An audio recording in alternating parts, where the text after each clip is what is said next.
Two people eat the exact same diet, hit the same calorie deficit, and put in the same hours on the treadmill. One loses the weight, the other's midsection barely moves, and somehow looks softer and more inflamed than before. The difference isn't discipline, it's a hidden survival signal running in the background, actively telling the body to hoard fat while you're trying to burn it. This signal keeps insulin elevated even on a zero-sugar diet, and pushes the liver to manufacture its own glucose even on strict keto. Here's why that stubborn fat sticks, and the specific switch that turns it off. Visceral fat, the deep fat around your midsection, is chemically different from fat elsewhere on your body. It's packed with cortisol receptors, acting almost like high-gain antennas for stress signals. Get stressed from work, poor sleep, or over-restrictive dieting, and cortisol spikes. Visceral fat absorbs that signal and expands. Worse, as it grows, it releases its own inflammatory signals that trigger even more cortisol, becoming a self-sustaining loop. This is the biology behind skinny fat. Someone eating very little but still holding stubborn fat because their body is in chronic crisis management mode, locking down its emergency reserves rather than burning them. Even a clean diet doesn't guarantee low insulin.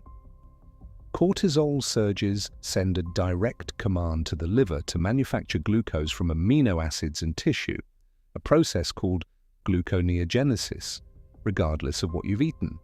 So a stressed, fasting person can still wake up with a liver-generated sugar spike, triggering insulin release even without food. High cortisol plus high insulin simultaneously locks fat burning off entirely. Three common healthy habits usually drive this cycle. The endurance paradox. Constant medium-intensity cardio, an hour of jogging or the elliptical daily, reads to the body as a prolonged emergency migration, keeping cortisol elevated. Chronically high cortisol breaks down muscle for fuel, lowering resting metabolic rate while simultaneously directing more fat storage to the visceral area. The scale may drop, but body composition worsens. Competitive fasting. Fasting supports longevity and cellular repair, but combined with high life stress, poor sleep, high-pressure work, aggressive fasting can read as a famine confirmation rather than a reset.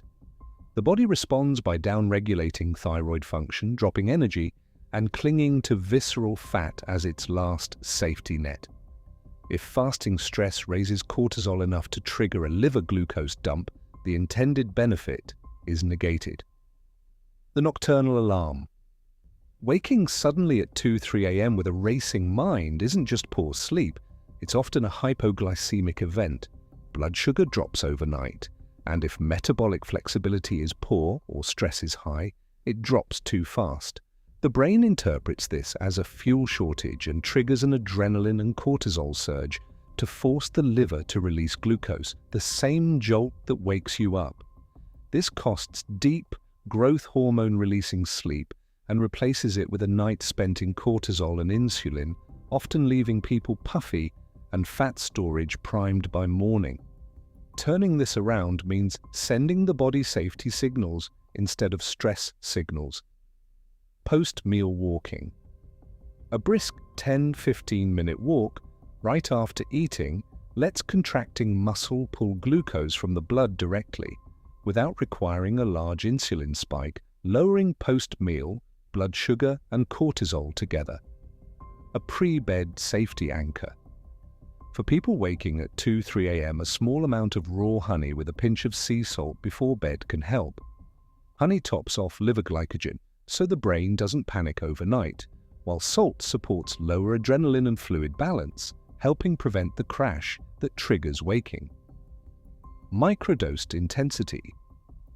Rather than steady cardio, 1 or 2 short all-out efforts a week, 15-20-second sprints or hill bursts followed by full rest, mimic natural exertion patterns and can meaningfully raise growth hormone, which directly opposes cortisol and supports visceral fat loss, without the chronic stress of daily cardio. Protein-forward eating windows. Any fasting window needs to be matched by an adequately robust eating window. Aim for roughly your target body weight in grams of protein daily. This signals resource abundance to the body, supporting muscle retention and fat release. If that protein target isn't realistic within your fasting window, shorten the fast rather than undereat. Deliberate gratitude. Oxytocin and cortisol work in opposition. Genuinely felt gratitude, even for 60 seconds, can shift heart rate variability and dial back the stress response. Practicing this before meals or bed can support digestion, insulin response, and sleep onset.